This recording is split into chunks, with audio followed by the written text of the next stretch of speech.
3 months ago I made the worst decision of my life. And at that time I didn't even know it started with a random message at 2 a.m. My phone buzzed while I was half asleep. I almost ignored it. But then his other name. It was my best friend Ryan. The message only said one thing: bro, I don't think you know the truth about Emma. The second I read the text started feeling heavy. Because Emma was my girlfriend. We had been together for almost 3 years. And honestly, I thought she was the person he would marry. I immediately called Ryan. But he didn't answer. Then he sent another message. I'm sorry man. But you need to see this. And right after they sent me screenshot. At first I didn't understand what I was looking at. It was Emma. Texting another guy. She was calling him baby. Sending heart emojis. Telling him she couldn't wait to see him again. My hands started shaking. So but to drop my phone in the floor. Ike telling Mijel ter had toba me explanation. Maybe it was old. Maybe it was fake. Maybe Ryan was wrong. But deep down, I already knew the truth. I couldn't sleep that night. I just sat on my bed staring at the screenshots over and over again. Hoping somehow the words would change. But they didn't. Then Ryan finally called me. His voice sounded nervous. He said he's a that guy at a coffee shop 2 days ago. Holding hands. Laughing. Like they were a real couple. My heart literally dropped. I remember walking around my room like a crazy person trying to process everything. Because just a few hours earlier Emma had told me she loved me. She even said goodnight with a heart emoji. And now I suddenly felt like I didn't know her at all. The worst part, Ryan told me this wasn't new. Apparently people in our college had been talking about it for weeks. Everyone knew except me. I started feeling embarrassed, angry, stupid. Like he was the main character in some joke everyone else understood. At first she tried to deny everything. She said the messages were old. Then she claimed that we was just a friend. But the problem with lies is that when someone starts lying, nothing they say feels real anymore. I simply asked her one question: did you cheat on me?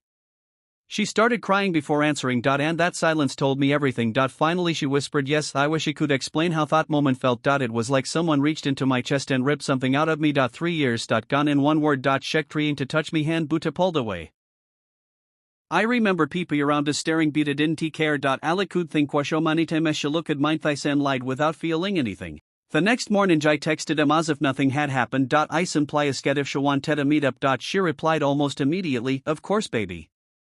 That word made me feel sick. When I saw her laddered hat de sharanu pan hugged me like everything was normal. And honestly, that hurt more than anything else. Because she looked so comfortable lying to my face. We sat at our usual spot near the library. And for 10 minutes I said nothing. I just watched her talk about random things like her classes and TikTok videos. Meanwhile my mind was screaming. Finally I pulled out my phone and placed the screenshots on the table. The moment she saw them her entire face changed. She stopped talking immediately. Her eyes went wide. And for the first time as in Mother, she had nothing to say. The next few weeks were honestly hell. Everything reminded me of her songs, places. Text messages. Even little things like seeing her favorite Tesnakatast would ruin me mood. I stopped replying to friends. I stopped going out. I would just lay in bed scrolling through old photos as if hurting Mijel more would somehow help heal. And the worst part was, I still missed her. Even after everything she did. I missed the good memories. The late night calls. The way she used to laugh at my jokes. The future I thought we would have. Toxic relationships mess with your mind like that. They make you miss someone who destroyed you. One night around 3 a.m. I saw her name pop up again. She was calling from a new number. I almost ignored it. But something inside me made me answer. At first all I could hear was her crying. She kept saying she made the biggest mistake of her life. She said the other guy didn't actually care about her. And that he left the moment things got complicated.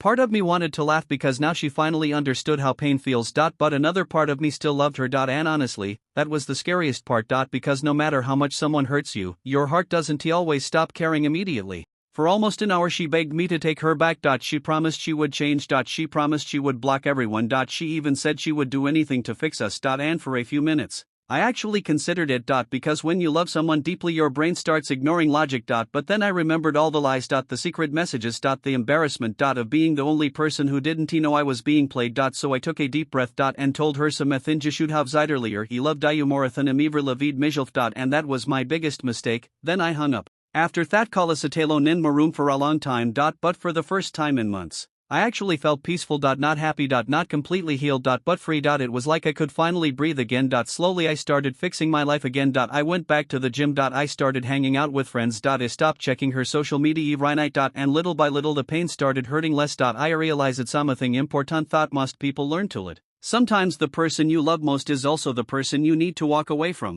It has been almost a year now. And honestly, my life feels complete a difference. Misa still think about her. But not in the same way anymore. No, it feels like remembering a strange dream instead of missing a real person. And recently I saw her again be accidentally. She looked at me like she wanted to say something. But this time, I just smiled politely and kept walking. Because some people enter your life to teach you lessons. Not to stay forever. And maybe that was the hardest lesson of my life. And never ignore red flags just because you love someone.